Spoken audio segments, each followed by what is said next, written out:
Bonjour à tous. En fait, aujourd'hui, je voudrais vous parler du problème de la fusion, mais pas de manière globale, mais surtout d'un point de vue dirigé surtout pour les lauréats qui se trouvent en Europe, tout particulièrement. Donc en fait, aujourd'hui, on est en train de créer un réseau. On veut que ce soit un réseau fort. On veut que ça ait un sens, hein. Pour avoir un sens, il faut du nombre, il faut des compétences, il faut des capacités, il faut un pouvoir de pression. Et pour ça, il faut que tous ensemble, on soit unis pour un seul objectif. Alors, je voudrais vous parler de trois problématiques en fait. Premièrement, je voudrais vous parler de ce qui concerne l'ENSA en tant que tel. Si on voit les choses d'une manière assez globale, ce problème de fusion nous touche en tant que lauréat puisqu'il fait disparaître carrément une case de 5 ans de notre CV.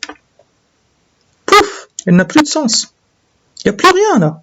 Hein, vous n'allez pas dire ah mais c'est devenu polytechnique et nanani et nanana. Ils vont s'en foutre, hein, un entretien, un recruteur ou n'importe qui aura ce CV entre les mains, il va s'en foutre carrément de vos explications. Donc, vous allez perdre une case de 5 ans, ou bien 6 ans, ça dépend, hein, de votre CV. Vous allez perdre votre diplôme, vous allez perdre une partie de votre identité, vous allez perdre un réseau qui aurait pu vous apporter plusieurs avantages, vous allez perdre beaucoup, énormément. Et donc, c'est normal quand on va perdre beaucoup de se bouger. Et supposons que vous vous en foutez de tout ce que vous allez perdre. Ok, on suppose. Soyons un petit peu concrets. Pourquoi vous ne feriez pas un effort pour soutenir ce réseau? Tout simplement. Pourquoi? Il n'y a aucune raison valable. Il n'y a aucune raison. Ça ne vous demande pas beaucoup d'efforts, hein. On vous demande juste de la présence, de peut-être aider une fois par, je sais pas, une fois tous les 6 mois, peut-être par vos compétences, par vos capacités, par votre soutien, que ce soit moral ou par de la présence, etc. Mais c'est pas grand-chose, hein. C'est vraiment pas grand-chose. On demande surtout du soutien. Donc, si vous n'avez rien à perdre, pourquoi ne pas le faire? Alors, vraiment, je vous encourage à sortir de la case de ah non mais je vais pas le faire, ah non je m'en fous, et juste réfléchir une seconde et vous dire qu'au fond vous n'avez vraiment rien à perdre à nous aider, vraiment rien. Le deuxième point que je voudrais citer, c'est celui du Maroc. Notre pays, hein, c'est de là qu'on vient, c'est de là que vient notre identité, hein, et notre communauté globale encore plus.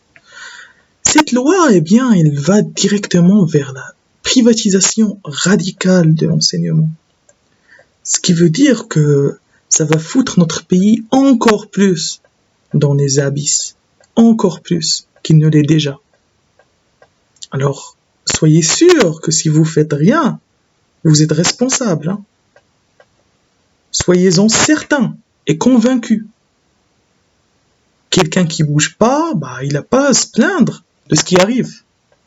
Soit vous bougez et vous changez les choses, soit vous subissez. Et comme dit Edmund Burke, là, il disait une citation assez intéressante.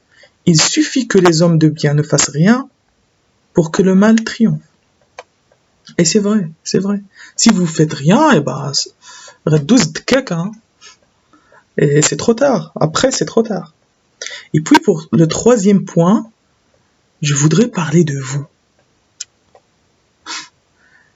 Je pense que chacun de vous, à un moment de son cursus, quand on étudie à l'ENSA, il s'est dit « Ah, le réseau de cette école-ci, il est super intéressant, il est super fort, nanana, il offre des avantages, il offre un soutien réel en cas de problème, etc. etc. » Ça c'est vrai. Un réseau fort apporte des avantages. Ils apportent de la force. D'où vient son nom, réseau fort. Pour faire un réseau fort, il faut qu'il y ait tout le monde, hein. Et qu'il y ait tout le monde qui participe, tout le monde qui est là. Et où est le profit pour vous, au-delà au-delà des avantages intrinsèques. Où est le vrai profit pour vous?